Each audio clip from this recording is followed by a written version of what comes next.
Conversas Cruzadas.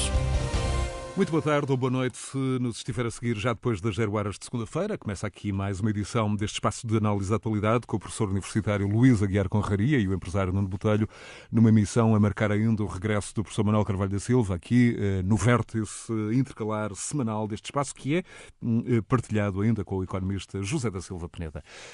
Depois da tragédia de Pedrógão, tivemos o caso de Tancos, furto de material de guerra dos paióis das unidades de elite das Forças Armadas, considerado de uma gravidade extrema no plano nacional e, evidentemente, no plano internacional.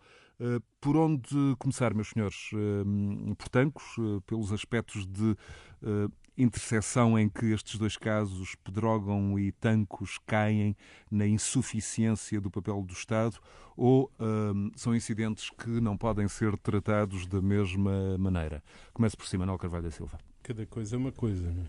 E são dois acontecimentos que têm implicações e que têm dimensão de gravidade muito significativas, mas eu não gosto dessa relação que se anda nas últimas semanas a fazer. O que temos em Tancos, eu acho que ainda é muito cedo para perceber no concreto. Eu, por acaso, gostei da expressão usada pelo José, ao dizer furto. Pode ser furto ou furtos diversos, não se sabe. Aquela ideia que é apresentada, não é, de um ato isolado, que houve ali um assalto e entrou um caminhão e entraram pela rede, não é? Essa possibilidade não me parece muito real. Portanto, é possível que, além disso, há informações contraditórias. A verdade, já e uma também referência sem de que a pretender, até judiciária porque manifestamente não é o caso, também já se ouviu o cenário contrário, de que o furo na rede foi o último ato de todo este processo. Sim, pode ser. Portanto, é um caso gravíssimo, que nos causa moça ao país e em diversos aspectos, por instabilidades que cria, desde logo, como uma instituição importante que é as Forças Armadas, mas também por outros fatores, internos e externos, dizia. Mas é bom que venha um relatório na dimensão que já foi colocada, que é pelo Sr. Presidente da República, que é por membros do Governo, que apure objetivamente as coisas. Agora, em torno daquilo que se passou em Tancos, que está longe de ser percebido, e nós vimos logo comentários a puxar isto meramente para uma atuação de agenda mediática nos termos em que hoje funciona grande parte da comunicação social, que deixa muito a desejar. Mas, desde logo, eu vi comentários e artigos escritos, por exemplo, com colocação em relevo, quando se referiam às granadas ofensivas, e sem perceberem sequer a diferença entre uma granada ofensiva e uma granada defensiva, e sem perceberem o contexto. Eu não tenho grande experiência, não quero fazer grande comentário. Eu tive uma experiência de militar, não foi voluntário, fui obrigado a estar lá quase 40 meses, 25,5 dos quais em espaço da guerra colonial. Mas conheço os processos de desaparecimento de armas e de abates que depois se tem que fazer e muita coisa. E estou à espera que isso tudo seja clarificado. Mas, por exemplo, pegar naquele alarmismo, que vem aí o terrorismo, porque roubaram aqui estas armas, e o terrorismo em Portugal e o terrorismo na Europa, etc., como resultado deste assalto. Isto é mas brincarem connosco. Essa possibilidade não pode ser colocada? Eu fico imensamente preocupado pelas implicações que o processo tem e pela sua dimensão real. A utilização destas armas é um perigo. Agora, todos os dias... Já agora, Manuel Carvalho da Silva, apelando até a esse seu passado, a essa sua experiência, sim, ao seu conhecimento, enfim, do universo militar, que tipo de perplexidades este caso lhe suscita? Deixemos vir o relatório e que ele seja o mais objetivo possível.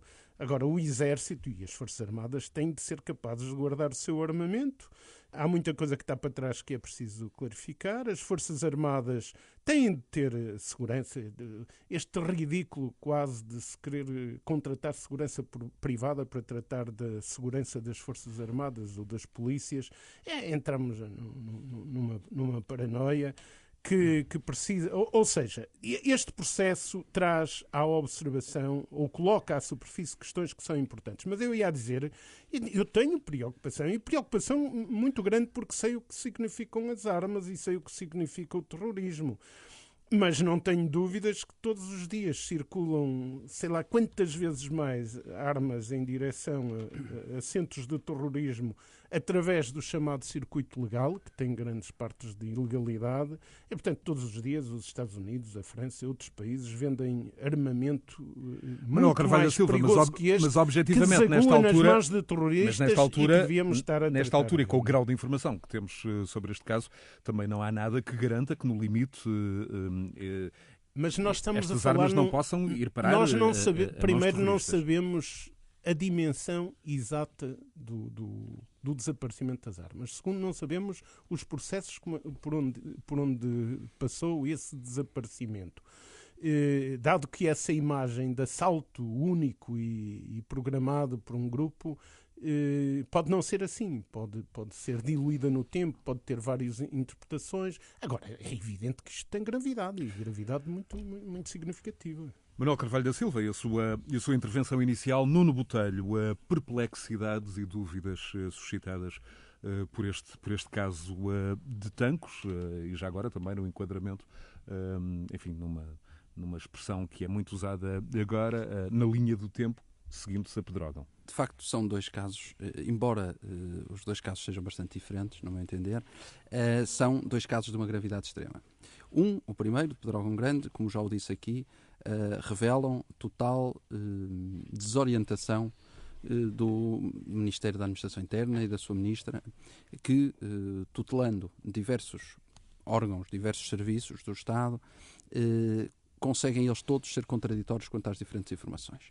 Portanto, estamos aqui perante uma enorme atrapalhada que já temos vindo a falar e, portanto, eu distinguiria Pedrógão Grande, embora numa tragédia e uma tragédia maior do que obviamente, o roubo de Tancos.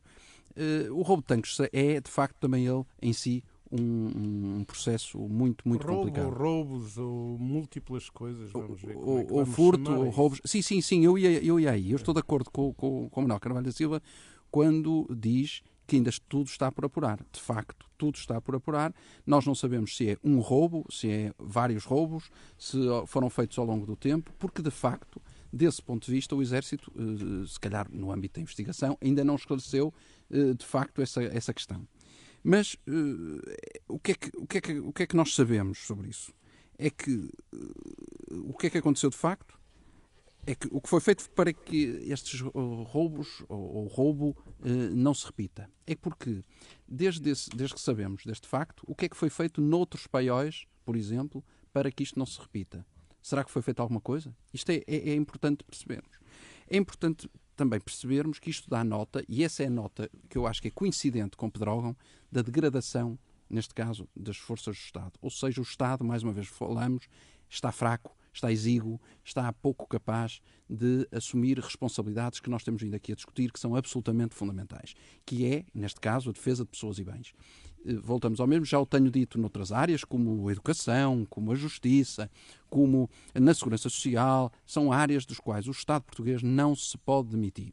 E quando nós estamos a falar de uma situação de cativações, ano após ano, governo após governo, e não é só este governo, e portanto irei falar de Estado para não haver a dúvida de que eu não estou a atirar nenhuma pedra a este governo. Desse ponto de vista, tem havido cativações extremas que levam a que, de facto, os serviços do Estado se degradem. E, naturalmente, as forças militares não têm capacidade, cada vez menos têm capacidade, de autogerirem orçamentos cada vez mais exíguos. Eu dou só um pequeno exemplo. Como é que é possível? Como é que é possível? Como é que é possível? Deixo aqui no ar. Como é que é possível uma instituição, como a instituição militar, recorrer cada vez mais a serviços de segurança privada para vigiar digamos assim, fazer a portaria e segurança de determinadas instalações. Como é que isto é possível?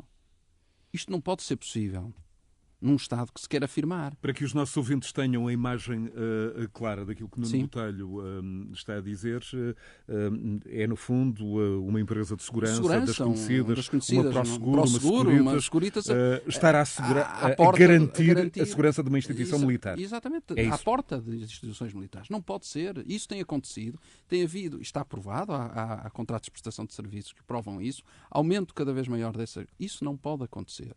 Eu devo dizer que acho que em Portugal há duas grandes instituições, a Igreja e o Exército. E desse ponto de vista, acho que quer um quer outro tem um papel fulcral na sociedade portuguesa. De forma diferente, naturalmente, cada um com o seu papel, e acho que o Exército português, desse ponto de vista, tem que ser... As Forças Armadas. As Forças Armadas, pronto, chamemos assim, exatamente como não fiz o serviço militar, tenho mais dificuldade com estas designações. E agradeço-lhe, Carvalho Silva, ter-me corrigido desse ponto de vista.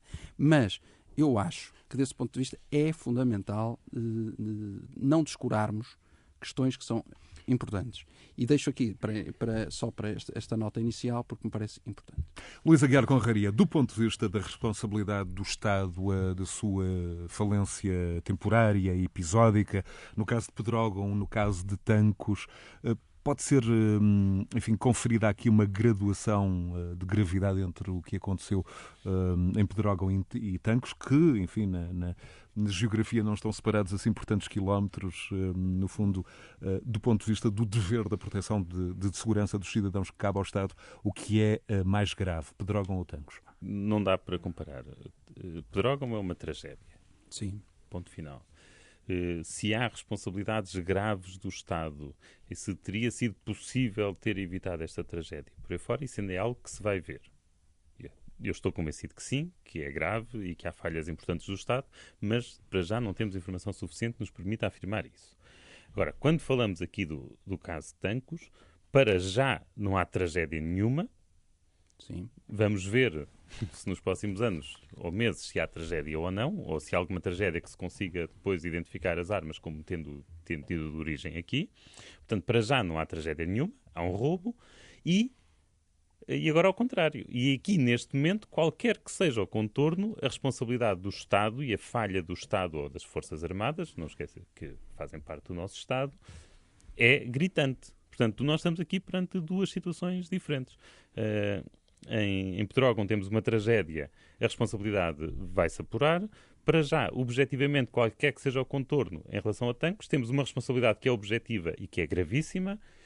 Se há tragédia ou não, também temos de esperar para ver e esperemos que nunca ocorra. Ou seja, Luís Aguiar Conraria está contra o facto de, eventualmente, políticos, jornalistas, tratarem estes incidentes como se fossem a mesma coisa e, objetivamente, não o são. É isso? Não, vamos lá ver. Mas aí estamos de acordo. Não, quer dizer, em tudo há coisas. Uma pessoa pode encontrar semelhanças e pode encontrar diferenças. Como em tudo, não é? Pois cada um valoriza o que lhe apetece. A valoração é que é diferente. Aqui só há um fator, Luís, aqui só há um fator que une os dois assuntos. É o que pedem a cabeça dos ministros. Exato. Não, só há uma razão para juntar os dois acontecimentos. Mas não concordo com isso. Eu acho que o que está aqui, o ponto de coincidência é... Desculpe, mas o que une o que é possível trazer para um tratamento conjunto de duas realidades preocupantes que devem ser tratadas com cuidado, mas tratá-las em conjunto é apenas o objetivo de fazer disto uma crise política, começando pelo tiro ao alvo e evitando ir à discussão profunda daquilo que estruturalmente deve ser discutido. Sim, eu discordo porque acho que o ponto coincidente é as duas situações, a tragédia de Pedrógão e a situação de Tancos, mostram o estado a que o Estado chegou. É isso que eu acho, desse ponto de vista. Problemas estruturais que temos, exatamente, podemos pela frente. Antes eu voltaria ao Luís Aguiar Conraria, justamente. Deixem-me voltar. Voltaria ao Luís Aguiar Conraria e perguntar-lhe do que é que se soube, enfim, ao longo da semana e na altura em que produzimos este registro, que avaliação do sucedido em Tancos, Luís, é possível fazer? Quanto à inação, quanto a eventuais negligências? Há pouco, durante a primeira intervenção de Nuno Botelho, havia aí houve uma interpelação que não se percebeu muito bem. Já digo, sim. Vamos por partes. Em primeiro lugar, para que fique claro, eu nunca roubei nada e, portanto, não sei qual é a melhor forma de planear um roubo desta dimensão e, portanto, eu não sei se... Já somos dois. Portanto, eu não sei se, objetivamente, se é mais fácil, se um roubo deste se exige que tenha sido feito às pinguinhas, ou seja, um roubo ao longo do tempo, ou se foi roubado tudo de uma só vez. O silêncio não deve ser interpretado. Não. Somos 4, tenho a certeza. E, portanto, eu tenho esse nível de ignorância. Agora, aqui o que me parece é que qualquer que seja a explicação... Mas nenhum de nós pode dizer que é uma coisa ou outra, não é? Sim. Mas o que eu quero dizer é qualquer que seja... Por isso é que eu estava a dizer que aqui tínhamos uma questão de responsabilidade objetiva que era grave. É qualquer que seja a explicação, toda ela é escabrosa. Claro. Quer isto tenha sido feito ao longo de 6 meses. O que quer dizer que durante muito tempo foram roubando coisinhas ainda e coisinhas grave, e coisinhas e inventários nunca detectaram isto. Ou, o que também é escabroso, isto roubar tudo de uma só vez, aquele material todo, pelo menos admitindo, de acordo com o que veio no jornal El País. Aquela quantidade, o peso deste material e por aí fora, isto não é razoável e isto obrigatoriamente Primeira lista, presumo que tenha sido no jornal El Espanhol. Ele é espanhol? É espanhol. Eu disse El País, é o El País espanhol. Não. Portanto, objetivamente, tanto quanto me parece, necessita de ajuda de dentro, exige e necessita de ajuda militar, e aqui estamos perante um crime de alta traição. Sim. Porque eu não consigo imaginar qualquer uso para estas armas que não seja horrível. Se não é terrorismo, é venda ilegal de armas para países em guerra, seja o que for, qualquer que seja o cenário que eu consiga imaginar. Ou seja, temos, Luís, o furto seletivo de um material bélico que, se não for encontrado, se não for rapidamente capturado, quando um dia for usado, enfim, pode, com elevado grau de probabilidade, matar alguém. E a pergunta que muitos portugueses têm feito ao longo destes dias é: como é que é possível... Mas espera aí, deixa-me ir àquilo que eu queria há bocado interpelar o Nuno. Sim. Objetivo, eu admito perfeitamente que as Forças Armadas tenham recebido cortes orçamentais nos últimos tempos e imagino que isso não seja de agora. Sim. E, aliás, as Forças Armadas queixam sempre disso. Pronto. Sim. Mas qualquer empresa, qualquer instituição tem um orçamento reduzido sempre para as suas necessidades e tem de fazer prioridades. Estamos a falar das Forças Armadas, é evidente que tem de estar na sua primeira linha de prioridades a segurança das armas. Quer dizer, isto não é... Quer dizer, podem cortar o orçamento para metade. Sim. Se o orçamento do próximo ano for metade do que é este ano, isso não justifica um relaxamento, isso não pode servir de explicação para que se reduza a vigilância das armas. Era esse justamente o ponto. Como é que é possível... Isso objetivamente é a responsabilidade... Eu não sei se são gestores, o que é, mas gestores militares, obviamente. Sim. Mas isto é a responsabilidade da gestão. Perante o orçamento que têm, não souberam dar prioridade ao que tinha de ser dado. Quer dizer... Ou então...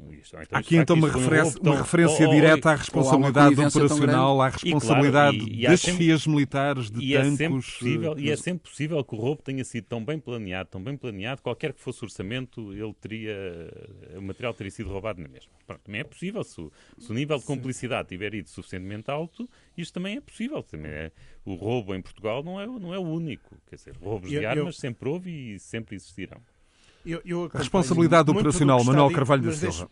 Sim, mas repito, não façamos este desaparecimento de armas é gravíssimo, tem implicações com exigências de intervenção em vários planos que o Luís, em alguns deles, até mencionou agora, mas não façamos disto no plano interno, junto das pessoas e acima de tudo no plano externo, a ideia de que Portugal, a partir deste furto, veio alimentar o terrorismo. Não, o terrorismo, infelizmente, é alimentado com muito mais possibilidades de acesso às armas, a armas deste tipo e até muito mais elaboradas. Terrorismo, crime organizado, os riscos são múltiplos. Todos os dias, mas a questão que o português não percebe, que o português, enfim, como não percebe, é como é que há este paiol, este material bélico sem vigilância adequada ao lado de uma autoestrada principal, a A23, com uma vedação, enfim, de mais frágil, de mais...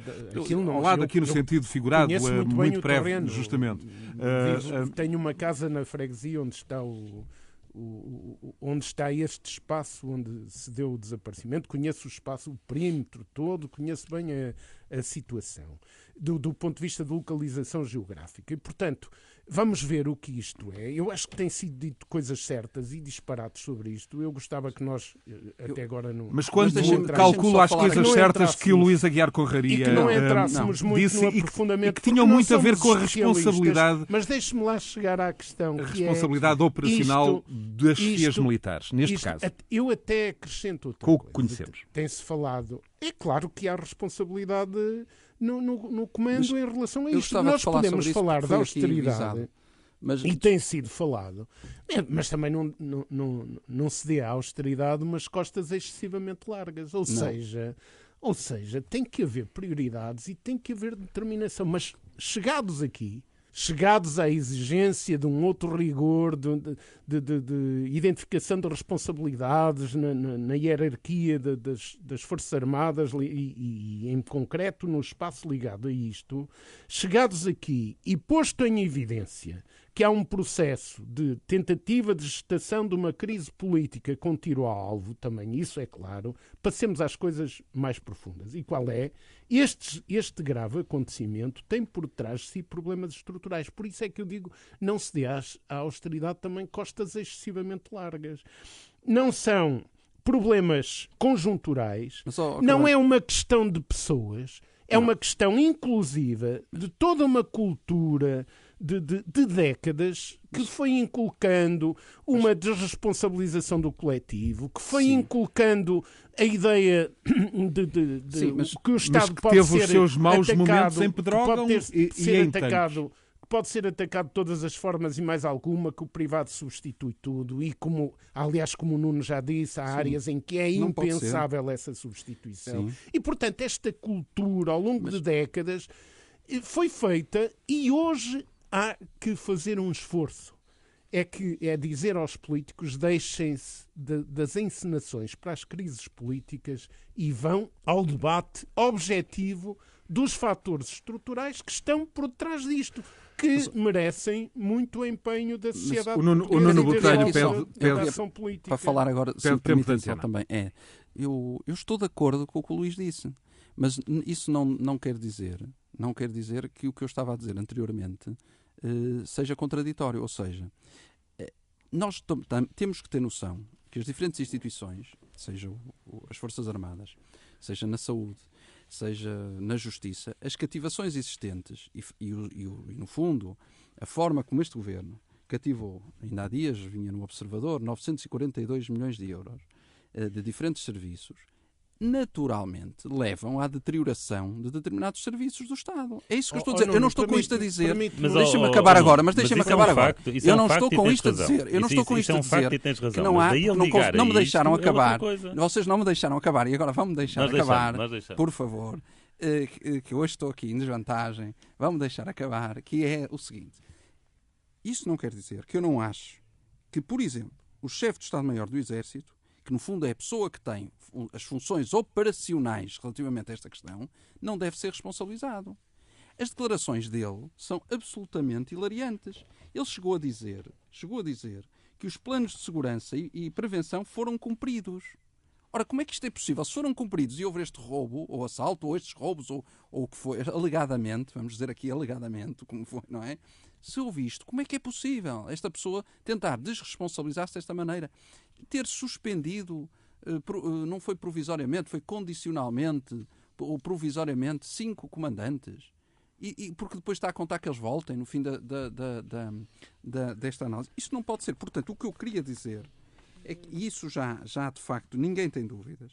É porque é que demorou tanto tempo a vedação a ser reparada, por exemplo. Não sei, mas porque é que, não, estas, que eu nós passo não lá e eu tenho dúvida de perceber isso. Mas eu não passo. Eu, por acaso, acho que nunca passei. Mas corri à volta daquele perímetro muitas vezes. Mas o que está aqui em causa, e voltamos ao mesmo, é que o Estado, e neste caso o Governo, e daí estarmos a falar, e aí eu discordar do Manuel Carvalho da Silva, porque acho que se justifica uma crise política quando estamos perante duas situações diferentes. Os portugueses precisam é que se resolvam os problemas conjunturais que estão por trás disto. Mas não é empurrando a barriga para a frente. Pois não, mas não é inventando. Não estou a inventar. Não é com cenas como eu não estou a inventar. Semana. O que eu estou a dizer, a tragédia de Pedrógão Grande não foi invenção. Existiu, infelizmente, para toda a gente. O roubo de tanques não é invenção. É um caso paradigmático de deterioração de uma situação. A responsabilidade é do Exército? Será de certo. Estamos de acordo. Porque, de facto, há que definir o que é que são prioridades, há que definir o que é que, se de facto, a salvaguarda do material militar é ou não uma prioridade, há que definir como é que se fazem as rondas de vigilância, há que definir se as pessoas vão armadas ou não levam munições. Tudo isto, a cadeia de comando é que tem que ser responsabilizada por isso. Isso eu não tenho dúvidas nenhumas. E por isso é que eu inicialmente, na minha intervenção, referi que o Ministro da Defesa, no meu entender, terá aqui a responsabilidade, na medida em que é Ministro da Defesa, também não vamos dizer o contrário, mas é uma responsabilidade diferente da Ministra da Administração Interna no que diz respeito a Pedrógão Grande. Porque, de facto, o Ministro, desse ponto de vista operacional, ele, acredito piamente que ele não sabe ou deixa de saber se eles levam as munições ou não levam as munições para fazer a ronda, por exemplo. Eu acho que isso não será tarefa do Ministro saber, digo eu. E, portanto, desse ponto de vista, estou a dar este exemplo só para se perceber. Portanto, desse ponto de vista, eu acho que a responsabilidade de um e do outro é diferente. Na altura em que fazemos este registro, Luís Aguiar Conraria, não há ainda consequências, enfim, do ponto de vista da responsabilidade política, leia-se aqui continuidade de ministros, mas na quinta-feira à noite o Primeiro-Ministro disse manter a confiança na Ministra Constância Urbano de Sousa, respondendo diretamente àquele requerimento do CDS. Luís, quando o Ministro diz que assume a responsabilidade política por um acontecimento, o que é que isso significa? O que é que deve representar? O que é ser consequente? E, no fundo, já estamos a entrar justamente na questão das responsabilidades políticas. Deixa-me responder a isso, mas também voltar um bocadinho atrás. Eu concordo bastante com algumas coisas que o Nuno Botelho disse. Por exemplo, quer dizer, é perfeitamente ridículo ver um jornalista perguntar ao Ministro da Defesa se ele tinha conhecimento de que a Câmara de Vigilância não estava a funcionar. Claro. Quer dizer, ele respondeu não, mas isto não é querer responsabilizar-me, isto é porque é óbvio. E ele tem toda a razão, isto é uma pergunta tola. Tola. Não tem ponta para onde se lhe pega. Agora, há ou poderá haver responsabilidades políticas objetivas. Queria também aqui ainda voltar atrás, há um ponto em que eu estava em desacordo com o Nuno. A questão da demissão dos 5 comandantes.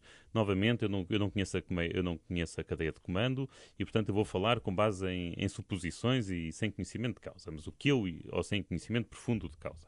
Agora, o que me parece razoavelmente óbvio é que um roubo destes implica trabalho de dentro, implica pessoas de dentro a colaborar e, portanto, para garantir uma investigação mais ou menos isenta, tem de se pôr de parte os principais suspeitos, quer dizer, quer se queira ou não, isso não tem nada a ver com as pessoas, eu nem sequer sei quem são, evidentemente, não tem nada a ver com as pessoas em concreto, tem a ver com as posições em concreto que ocupam, que lhes daria a possibilidade de colaborar num crime desta dimensão. E, portanto, têm de ser afastadas da investigação. É só por isso, quer dizer, não vejo nenhum mal nisso. E cartas, e vejo mal, sentir mal. E vejo mal em cartas de militares a criticar o poder civil, de que dependem o anúncio ridículo. De uma manifestação que parecia ter contornos, enfim, de sublevação. Tudo isto não é preocupante? Não, mas é completamente ridículo. E, aliás, também anúncio de sublevação, aquilo foi um e-mail que alguém mandou a dizer que se devia fazer aquilo, que era ir depor as espadas à casa de Marcelo Rebelo de Sousa. Eu até acho muito bem que se vejam livros das espadas se ainda as têm. Quer dizer, isso é absolutamente ridículo. Se perante uma falha desta ordem, os militares se fazem de virgenzinhas ofendidas, ai, coitadinhos de nós, estamos a ser atacados, quer dizer, sinceramente, obviamente não estão a prestar um bom serviço à instituição. E o facto das acusações irem muito a textos no Facebook, no registro a beirar o populismo, acusações muito voltadas para o poder político, há aqui consequências também a extrair? Olha, Ou seja, há uma tentativa ou não de atirar responsabilidades próprias e operacionais para o político que está, enfim, permita-se a expressão, mais à mão, quer no caso de Pedrógão, quer no caso de mas isso, no caso de Pedrógão é mais evidente. Mas isso agora era outro ponto que eu também queria referir. Agora, fazendo aqui a ligação a Pedrógão, que é isto que foi feito pelo chefe de Estado-Maior do Exército, de afastar alguns comandos para fazer a investigação, se calhar também devia ter sido feito a nível de Pedrógão. Ok? Se calhar há ali pessoas que podem ter, não sabemos, portanto, volto a dizer que não sabemos, mas se pode vir a concluir no futuro que têm responsabilidades objetivas e se calhar estas pessoas estarem ali em posições em que conseguem sacudir a água de capote não é o ideal. Se calhar algo deste género devia ter sido feito também na outra tragédia. Pronto, e tens uma ligação possível entre os dois casos. Agora, em relação à pergunta que me fizeste, e que eu não respondi ainda, do Primeiro-Ministro ter vindo reafirmar a confiança nestes ministros, sinceramente, isto é como o treinador, como o presidente de um clube anunciar. E eu fiz também outra pergunta, Luís. Eu fiz também outra pergunta. Quando o ministro vem dizer que assume a responsabilidade política por um acontecimento, o que é que isto significa? O que é que quer dizer? Até onde deve ir? O que é ser consequente aqui? Bem, depois aqui entramos na outra dimensão, que é, eles devem se demitir ou não, isto é razão para se demitirem ou não, isto é razão para a oposição pedir demissões ou não. É já nessa dimensão que estamos. Claro, evidentemente que eu aqui concordo com Carvalho da Silva quando diz que isto por si só não é motivo para demissões. E eu concordo. Mas também sei que em situações muito menos graves no passado o PS exigiu demissões de ministros. Quer dizer, o PS exigiu a demissão do Crato, exigiu a demissão do Relvas, quer dizer, do Paulo Núncio, quer dizer, qualquer coisa que se passava... Jerónimo de Sousa e Catarina Martins também, não é? Qualquer coisa que se passa... Sim, qualquer coisa que se passa existe a demissão do ministro. E, portanto, sei perfeitamente, se a situação fosse inversa, que tínhamos aqui o PS a exigir a demissão destes ministros todos. Portanto, eu acho que isso faz parte do jogo político acho normal. Agora, é evidente que isso não resolve nada. E se nós temos... Essa é que é a questão. Eu acho que estamos numa rádio que tem a obrigação, até por algumas cautelas que toma em relação ao tempo em que vive e àquilo que é dominante no tempo em que vivemos, temos alguma obrigação de procurar fazer tudo para que seja discutido, para que seja alertado junto das pessoas o que é fundamental para elas. Para mim, as dinâmicas de crise política, as reivindicações de demissão de ministros, há forças políticas que têm isso por tradição. É curioso, por acaso, que o Partido Comunista diz sempre que o problema não está na demissão do ministro A, B ou C. Sempre disse isso e faça-se justiça, não é? Mas diz que o problema está nas políticas do anterior governo e na forma da austeridade.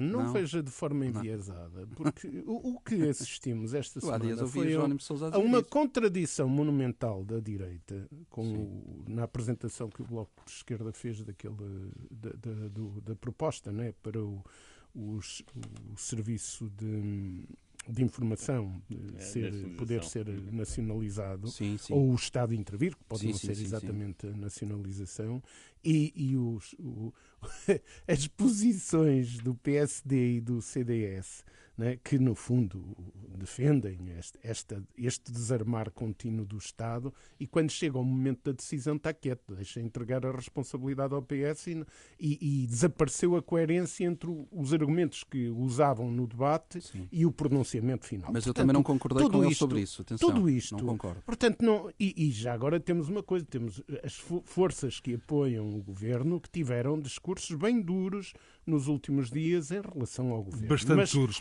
Manuel Carvalho da Silva, mas em relação a esta questão da continuidade dos ministros... Sim, mas a questão aqui uma coisa pode ser a formulação conceptual, outra a realidade imposta pelos acontecimentos. E nesse sentido, acha que Constância Urbano de Sousa, que Azeredo Lopes tem... Sim, já lá vou. Eu não sei se eles vão cair ou não. O que eu constatei é que há um processo de substituição de uma argumentação sustentada para a discussão política séria do que aconteceu em Tancos e do que aconteceu em Pedrógão por uma estratégia de tiro ao alvo para demitir ministros.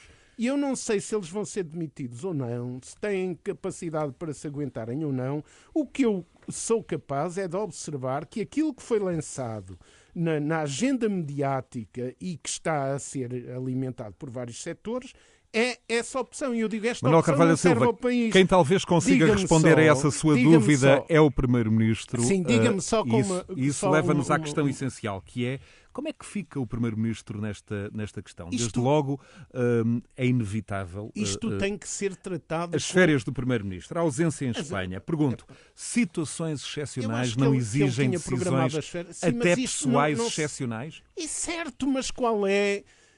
Para além daquilo que está colocado em relevo na agenda mediática... Mas até o caráter simbólico do momento, a percepção no cidadão. Passemos à análise concreta da parte dos cidadãos. Há aqui clarificações a fazer. Por exemplo, o Luís levantava uma observação que merece ser ponderada.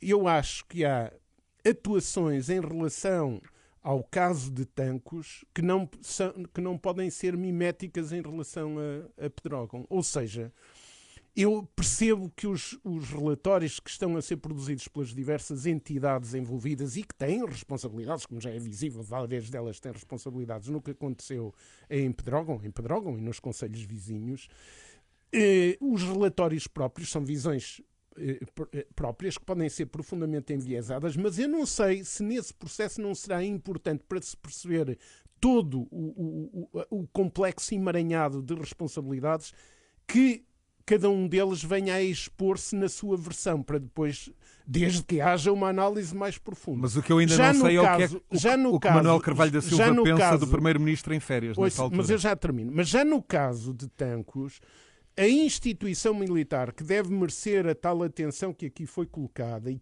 que tem exigências de rigor, de responsabilização muito mais profunda, Exatamente. Os comportamentos não podem ser os mesmos. Não. Pode haver diferenças. É isso que eu quero colocar em relevo. Agora, o Primeiro-Ministro, eu acho que ele está a acompanhar. Acho que... Espero que o Governo tem-se posto a jeito. Eu falei no tiro ao alvo, mas não faltam membros do Governo e de outras instituições que se tenham posto a jeito. Parecem patos, não é? A levantar voo devagarinho perante armas extremamente o Primeiro-Ministro rápidas. também se pôs a jeito. Não, eu acho que o Primeiro-Ministro não tinha razão para interromper as férias, sendo umas férias muito curtas. Não tinha razão, tem a obrigação de estar a acompanhar e tem a obrigação de vir introduzir uma dinâmica que leve as questões para a discussão política profunda com retirada de todas as responsabilidades. E se tiverem que demitir ministros, têm que demitir ministros, e se tiverem que tomar outras medidas em relação às Forças Armadas, têm que tomar, mas deve haver aqui uma grande preocupação de coesão em relação à forma como se lida com as Forças Armadas. E acho que a agenda mediática, mas tem que sair do bruxismo do futebol e desta construção, às vezes empolada, de crises, em vez de discutir problemas profundos que estão nestes casos que são gravíssimos. Mas discutir a ausência física de um Primeiro-Ministro é objetivamente um problema. A ausência do Primeiro-Ministro não é uma coisa boa, mas eu tenho que dizer, a bem da verdade, que, por exemplo, Pedro Passos Coelho estava de férias e não interrompeu as férias quando foi, por exemplo, a resolução do BES. Portanto, eu acho que também ser Primeiro-Ministro é também ter o direito a ter as suas férias marcadas, poder ir de férias e não as interromper, a não ser que seja um caso que as instituições não estejam a funcionar, o que aparentemente não é o caso. Eu acho que se o Primeiro-Ministro estivesse de férias quando aconteceu a tragédia de Pedrógão Grande, sim, poderia vir, vinha de imediato. Com certeza, não também acho que sim. Também eu concordo consigo, acho que sim. Portanto, temos que também dar aqui uma nota, fugir à demagogia fácil e à berraria geral, em que, de facto, eu acho que António Costa não tinha por que interromper as férias por causa deste assunto. Acho que não. Até porque deixou as instituições a funcionar, até porque o Presidente da República também veio, desse ponto de vista, dar uma nota que ele é o chefe supremo das Forças Armadas, portanto, desse ponto de vista, Também está ele. Agora, eu daria aqui um ponto que me parece também interessante nesta discussão de tanques. Mas à volta do papel do Primeiro-Ministro, não à volta do papel do Ministro. Então vamos ouvir Luís Aguiar Conraria sobre esta questão, e eu não queria, enfim, correr o risco de introduzir aqui mais um elemento demagógico, mas o que eu não estou com isto a dizer deixe-me só para concluir, o facto de nós não vermos o Primeiro-Ministro, mas vimos o Primeiro-Ministro mesmo em Pedrógão bastante, diria eu, confundido, confuso e atordoado por tudo o que estava a acontecer, mostra que de facto o Primeiro-Ministro percebeu, e isso é evidente, e não estou com isto a dizer que há uma crise política, mas estou com isto a dizer que há uma questão política, ele percebeu que o estado de graça terminou, percebeu que, exatamente, e percebeu que de facto a maré mudou, e desse ponto de vista, António Costa, de uma forma, no meu entender, hábil, está a deixar os ministros dele a darem a cara, está a deixar os ministros a aparecer, para depois, seja qual for a decisão que tome, não sei qual será, depois ele apareça a tentar resolver. Importa ouvir o Luís Aguiar Conraria sobre esta questão. Aqui o que me parece objetivamente é que,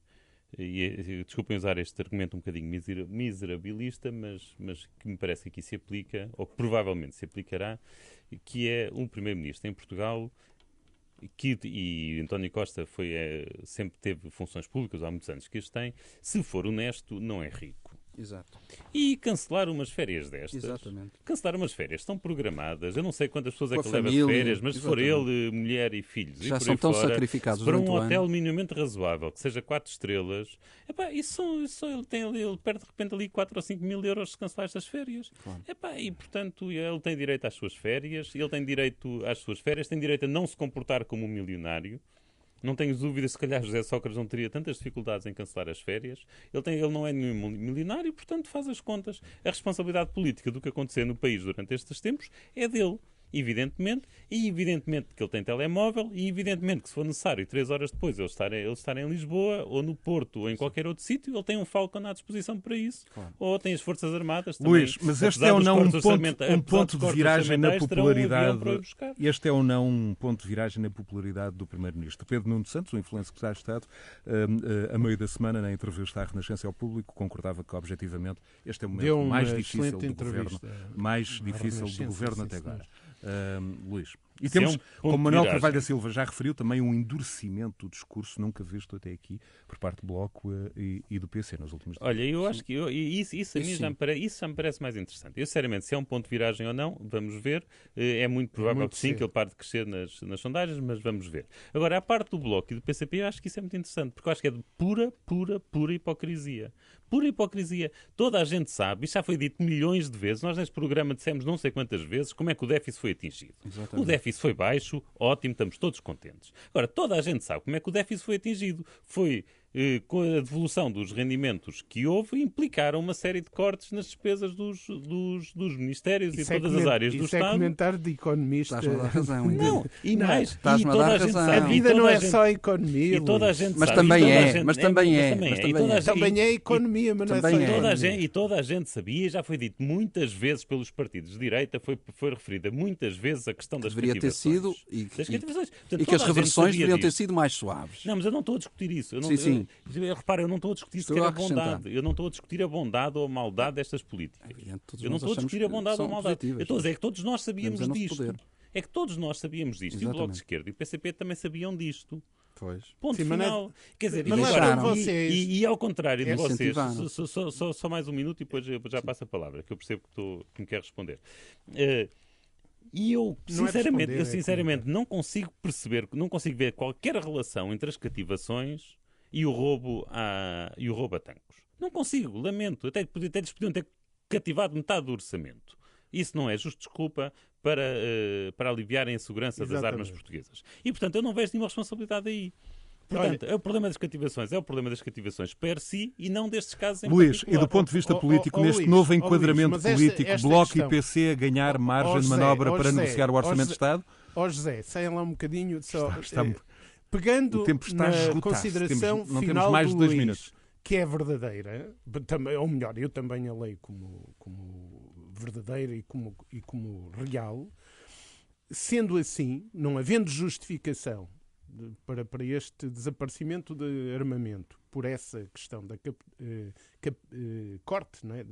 das capacitações financeiras, menos se justifica uma análise em relação ao comportamento dos partidos que apoiam o governo meramente situada no fator económico. Ou seja, é uma evidência que nós continuamos com políticas de austeridade, mas a questão de fundo não é essa. O problema é muito mais profundo. O problema é de todo um percurso. Portanto, há uma questão política que resulta destes processos, sem dúvida. Vamos ver qual é a sua evolução. Há uma constatação de que há gente no poder que vive inculcado de uma ideia de alguma ausência de responsabilidade, de equilíbrio e de interpretação do que deve ser a gestão da coisa pública, a gestão daquilo que é de nós todos, e, portanto, que fazem nestes processos sobre pronunciamentos ligeiros, para não dizer em alguns casos levianos. É preciso separar em cada um do processo os comportamentos, mas também há outra coisa, que é a constatação da ausência de um programa político da direita que, pegando em problemas que podem emergir, podem vir à superfície e têm vindo a partir da abordagem destas questões, coloque um debate profundo sobre as questões estruturais que estão a montante disto tudo. Segundos finais para o Nuno Botelho. Para terminar, mesmo os segundos finais, estamos a ser aqui pressionados com o tempo, eu serei muito breve. De facto, a direita nem sempre da melhor maneira tem vindo a alertar nos últimos tempos para que estas reversões, todas estas cativações, poderiam ter consequências. E nós estamos a ver, quer numa tragédia, no caso da tragédia, quer no caso do roubo de tanques... tem uma autoridade moral para fazer... Pode não ter, mas essa é a sua opinião. E de prática. Mas eu acho que tem, porque fez de outra maneira. Fez a coisa de outra maneira. Não, é que à esquerda tem havido protestos em relação a essas coisas. Segundos finais, Nuno Botelho, mesmo para concluir. Eu queria aproveitar só mesmo também a antena, e estou certo que os meus colegas se juntarão a mim, para evocar um homem que desapareceu esta semana, foi Medina Carreira. Eu acho que era, e devo dizê-lo com muita firmeza, era um dos poucos homens livres deste país, e desse ponto de vista, eu acho... homens livres. E como a nota ao Dr. Henrique Medina Carreira, ficamos por aqui. Eu acho que ele merece. Conversas Cruzadas. Percebe perfeitamente. Meus senhores, Nuno Botelho, Luís Aguiar Conraria, Manuel Carvalho da Silva, muito obrigado por mais esta presença no Conversas Cruzadas, e aos ouvintes da Renascença por terem seguido mais esta emissão.